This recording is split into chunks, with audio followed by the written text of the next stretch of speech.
Welcome back, Captain Ron from Ron's Gyro Planes. Ron'sGyros.com.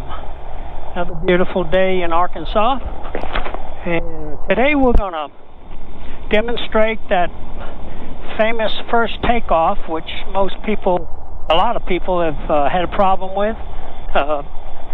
Rotor disc management, flapping blades on takeoff, rolling over, and then sometimes they'll get the aircraft in the air off the runway on the backside of the power curve, which means you got too much drag in the cyclic and the rotor disc, and you're flying the disc all the time. So when you move the cyclic back, it increases the aft angle on the rotor disc, creating drag. And there's a certain airspeed. You get too slow, you can't power out of it.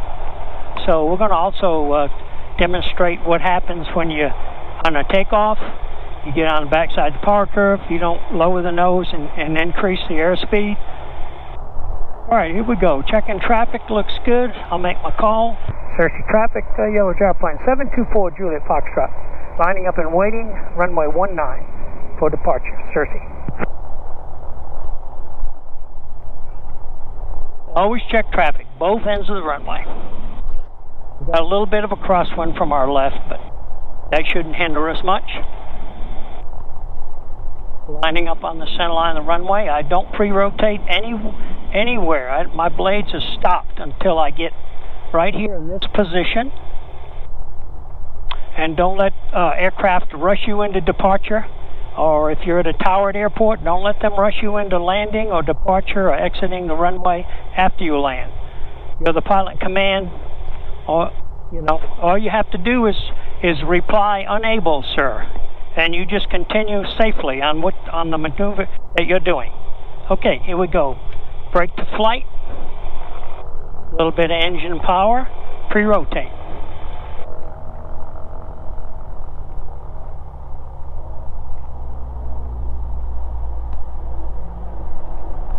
Got 6,000 foot of runway here. We're in no hurry to take off. The only instrument you're going to be watching until that nose wheel comes off the ground is your rotor tachometer, and you just glance at that. Pay attention, eyes out of the cockpit.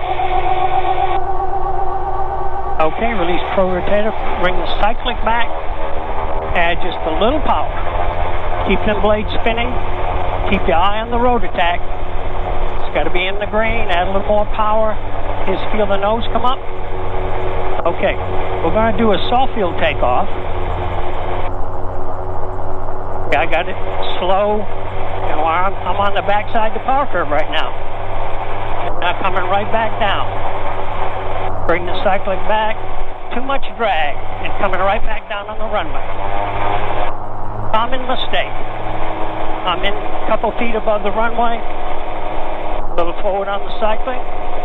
Reduce some of that disc drag, rotor disc drag. Let that speed come up to 60 on a climb.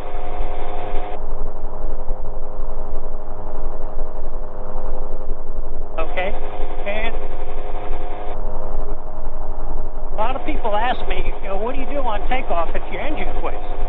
Well, there's a certain altitude below you to make certain decisions. So right now, we're 200 feet. The engine quits. If I had a strong headwind, I would not do a 180.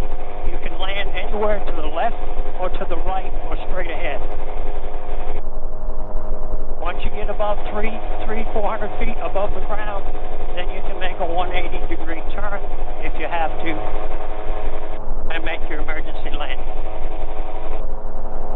Okay, I'm scanning for traffic. Looks good. Instruments look good. And, you can go slow with the gyroplane, but you should be at altitude or you should be right over the runway. And lots of times people flying the gyroplane, they get distracted by looking around, and they, depending on the cyclic trim, if there's a lot of aft trim, then if you keep your eye on my airspeed here, just slowly bringing the cyclic back, and you're enjoying the scenery, but you're slowing down. See, I'm down to 50. I'm not climbing any because I'm too slow. I don't have enough thrust, and the angle of the disc is too far back, creating too much drag. I'm down to 40, and I'm sinking about 100 feet a minute. You got to keep your airspeed. Searching traffic, yellow gyro plane. We're going to depart the airport to the east. All right, I want to demonstrate a turn, a 360-degree turn. Get out away from the airport here a little bit. Get some more altitude, 1,000 feet.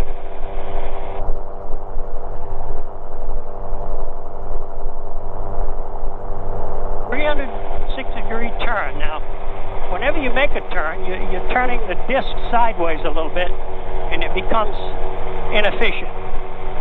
So the tighter the turn, the steeper the angle of the disc, the more power you need, and you always go into a turn with a little aft cycling. The steeper the turn, the more aft cycling, like I'm going to demonstrate here. Okay, bringing it around.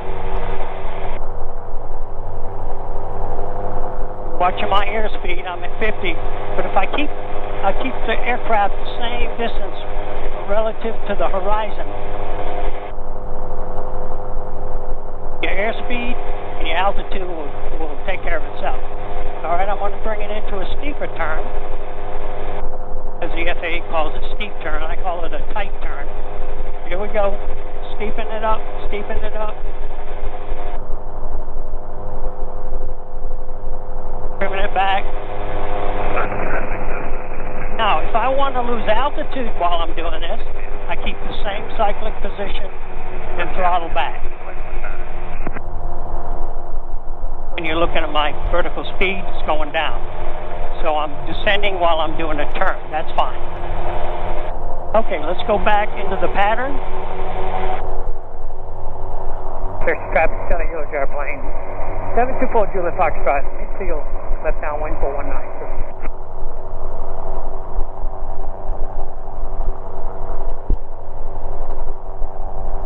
Now we're going to just do a standard approach, and we're going to do a soft field landing, since we did the soft field takeoff.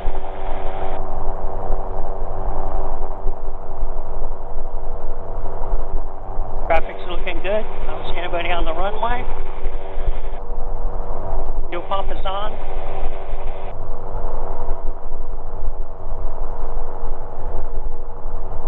As you notice, we fly the pattern in close. Airplanes don't glide very well.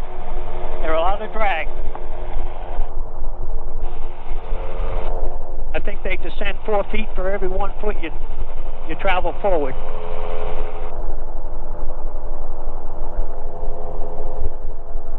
Searching traffic, yellow gyro plane, close in left 8 short final, runway 19. Searching traffic. All right, here we go. Always a little back. Notice when I throttle back, that's how you control altitude. When I throttle back, I have to move the cyclic back a little bit. Otherwise, I'll get going too fast. Here we're coming up on final. And also, I'm going to demonstrate. Sometimes you come in and make a hard landing and you bounce. Well, when you bounce, you gotta really add a lot of power immediately, and possibly do a go around, preferably. And you got to keep the aircraft straight for the rudders. All right, here we go. Soft field landing. Come in the same speed. I'm on 60. Looks good. Always land on the center line.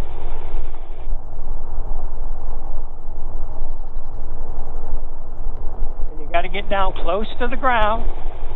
Some people call it ground effect. All right, down close to the ground here, and then let the machine slow down, bring the nose up, and add power. Remember, you don't want to touch down very fast or very heavy. A lot of power. You can drag it out.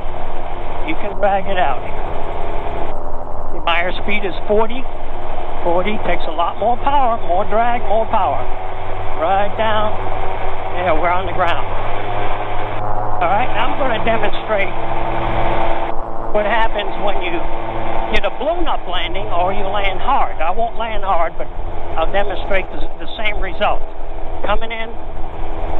All right, you either hit a gust of wind or you bounce. Ooh, I bounced up. Don't hesitate. Power. Keep the aircraft straight with the rudders, and then continue on. If you have enough runway, you can make a second attempt to land, but if you don't, and you're uncomfortable on that bounce or blown up, add power. A lot of power. And fly out of it. Because usually the second bounce is not very pretty.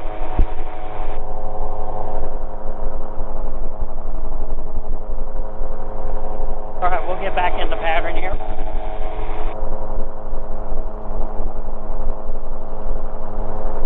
There's a lot of different makes and models of gyroplanes. I think there's anywhere from 20 to 30 various gyroplanes.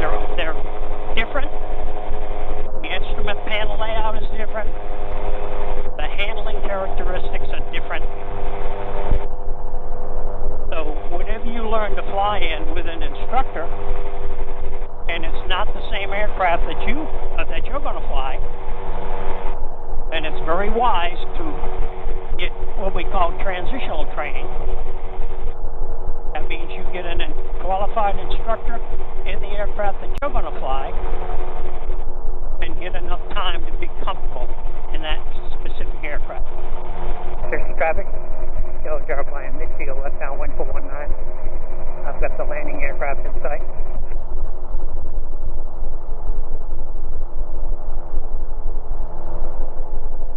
You know, it's not like jumping in one 150, Cessna 150 to a 172. It's sometimes in the gyroplane it can be drastically different, and you're really endangering yourself by not getting transitional training in that specific aircraft, gyroplane.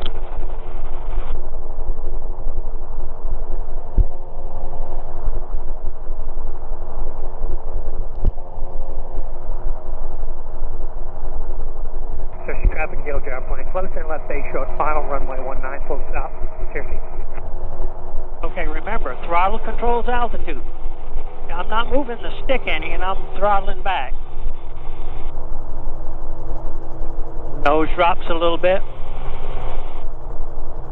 You want a little aft pressure on the cyclic if you reduce throttle.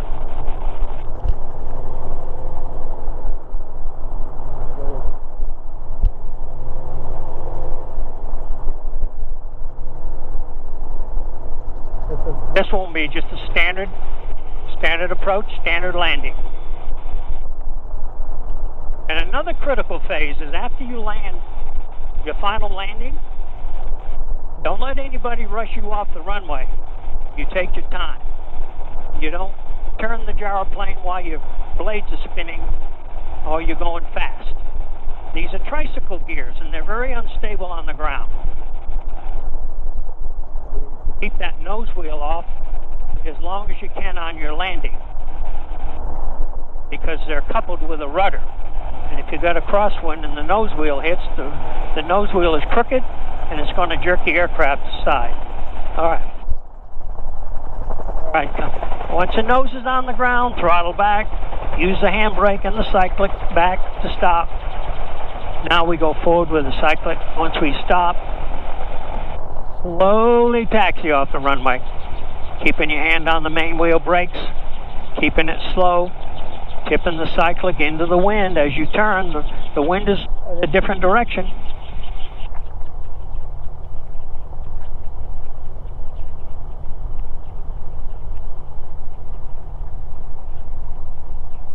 Cersei traffic. Gyroplane is clear of the runway. Cersei.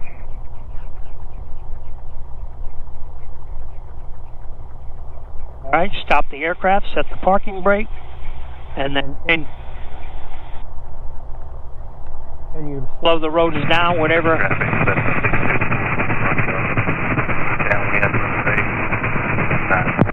You blow the rotors down, whatever mechanism or system that's on that specific gyro that you are flying.